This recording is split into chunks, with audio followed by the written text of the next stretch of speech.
Do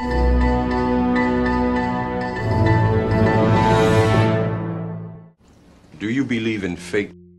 No, Why not? because I don't like the idea that I'm not in control of my life. I know exactly what you mean.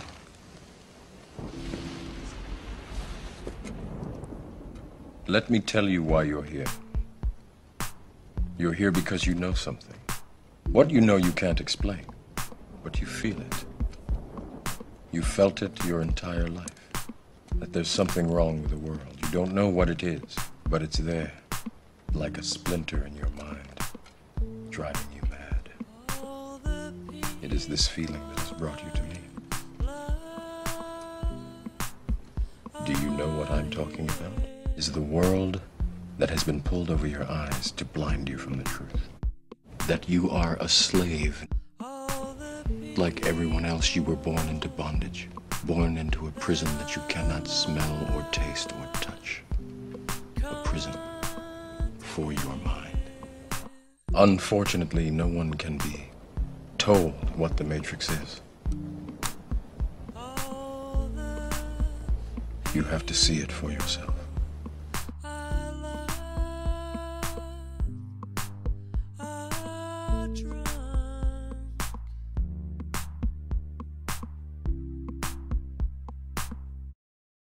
Isn't there a disagreement among scientists about whether the problem is real or not? Actually, not really. There was a massive study of every scientific article in a peer-reviewed journal written on global warming for the last 10 years. And they took a big sample of 10%, 928 articles. And you know the number of those that disagreed with the scientific consensus that we're causing global warming and that it's a serious problem? Out of the 928, 0. The misconception that there's disagreement about the science has been deliberately created by a relatively small group of people. As difficult as it was for me, I have come to an inescapable and profoundly disturbing conclusion. I believe that an elite group of people and the corporations they run have gained control over not just our energy, food supply, education, and healthcare, but over virtually every aspect of our lives.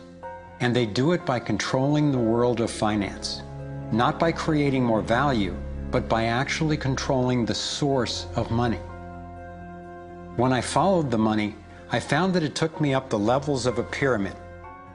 Here we are at the bottom level going about our daily lives.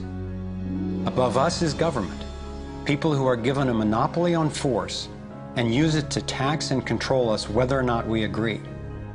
But who controls them? At the next level are the corporations. Many would say that it is now corporations and not nation states that rule the world. They call it a corporatocracy. To acquire the world's resources and control the markets, this corporatocracy must have access to cheap money. The big corporations get their loans at special rates from the big banks, which means that those who control the major banks, the moneyed elite, ultimately control the corporations. One of their internal memos leaked, and here's what it said according to the press. Their objective is to reposition global warming as theory rather than fact. This has happened before. About the brand they choose. In a repeated national survey, doctors in all branches of medicine, doctors in all parts of the country were asked, "What cigarette do you smoke, doctor?" Once again, the brand named most was Camel.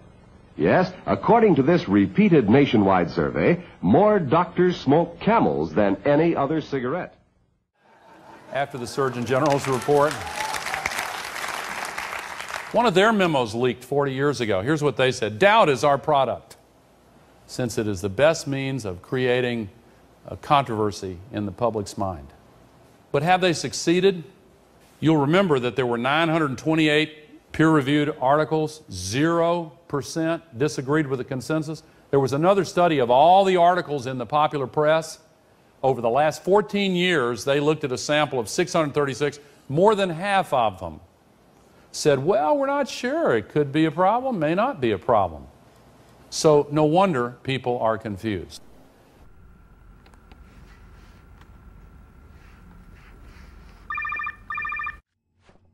research visible impacts of climate change leading up to 2010. 101 degrees Fahrenheit. It's the hottest day ever recorded. 700 people are now feared dead after the strongest ever recorded day's rainfall in India's history. Now it's official, the past year has been the driest in Melbourne's history. The desert is advancing at the phenomenal rate of 3 miles every year. Dozens of Antarctic ice shelves collapsing faster than anyone predicted. 18 countries are underwater and 1.5 million people are affected. Quand vous étiez jeune, oui. Le température, pourquoi? Comment? Le temps était comment quand j'étais jeune? Oui. Je pense que l'été, on avait aussi de grands beaux temps, mais jamais aussi chaud que maintenant. Avant, on met les vaches aussi, les vaches. Elles venaient, elles passaient en bordure de glacier et elles allaient là, manger l'herbe là. Oui, oui. Maintenant, c'est bien, manger. À la... Maintenant, fini. Oui, oui. Oui. Prends l'échelle, prends l'échelle. Avant, pas d'échelle, pas d'échelle. Partir comme ça sur le glacier. On voit très bien, donc il a aussi reculé de 150 mètres depuis 1945. Oui, je pense, hein. Il faudrait voir avec les géologues, mais je crois, d'après les yeux. There's a ladder extension on the bottom here now. Maintenant, cette année, ils ont rajouté la dernière échelle. Donc le glacier, il a fondu de 7 à 10 mètres cette année. Et là, il va encore fondre avec le beau temps. Why were we, along with Australia, the only two countries not to sign the original Kyoto Climate Treaty? Why was an oil company lobbyist allowed to change official government reports on global warming? We've lived up here for 40 years and we've never, ever had anything like this. Phytoplankton. You ever heard of phytoplankton? Phytoplankton, phyto means works on sunlight. Plankton, little tiny things, you know, they float around in the ocean, that kind of thing. And what phytoplankton is basically giant clouds of little tiny plants that fill the oceans. It's at the bottom of the food chain, meaning that if it collapses, so too does all other marine life. And if all the marine life collapses, then most land life collapses. And there's a reason why for that, and that is that about half of all the oxygen in our atmosphere comes from phytoplankton in our oceans. So, kill off the phytoplankton, and the world as we know it ends. The bad news, we're killing off the phytoplankton.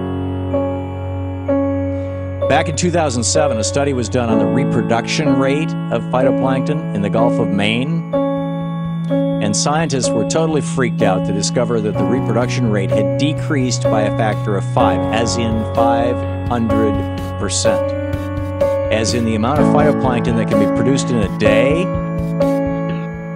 now takes 5 days to produce. Now keep in mind, every fish, everything, pretty much, lives on phytoplankton or lives on something that lives on phytoplankton. And now a new study out of the Bigelow Laboratory of Ocean Sciences finds that phytoplankton reproduction, which has been crashing in Maine, that was where they found that 500% drop, it hasn't bounced back.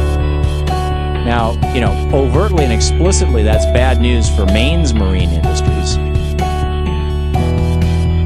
Because the food chain that leads to every fish we eat starts with phytoplankton. No phytoplankton, no fish. But even more frightening, this phenomenon isn't exclusive to the Gulf of Maine.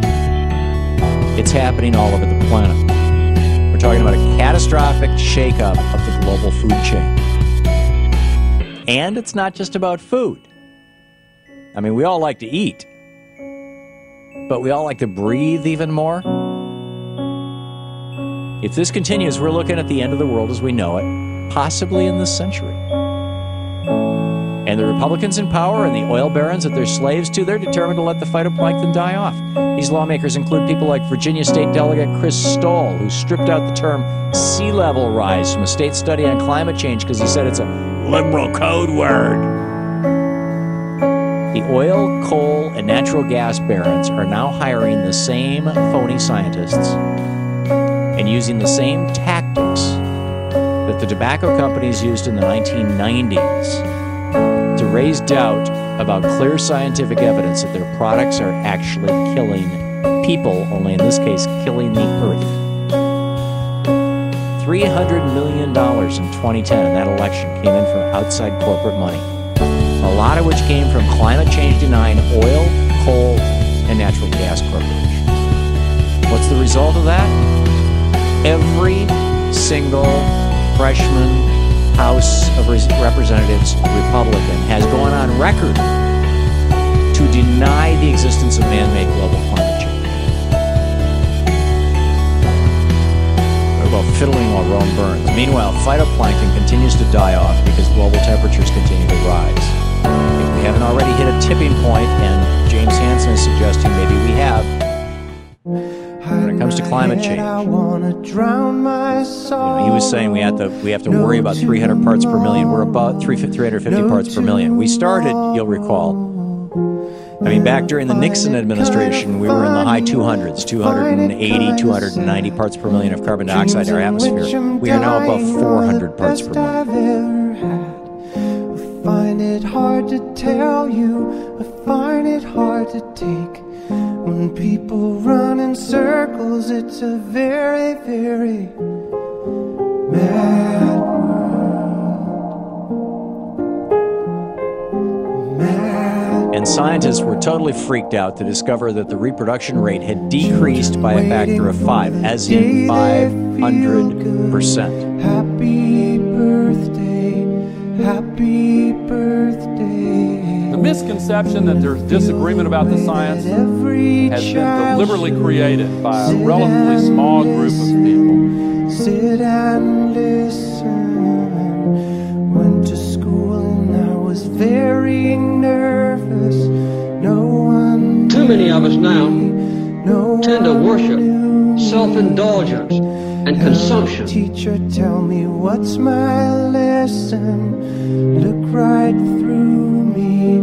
Look right through me.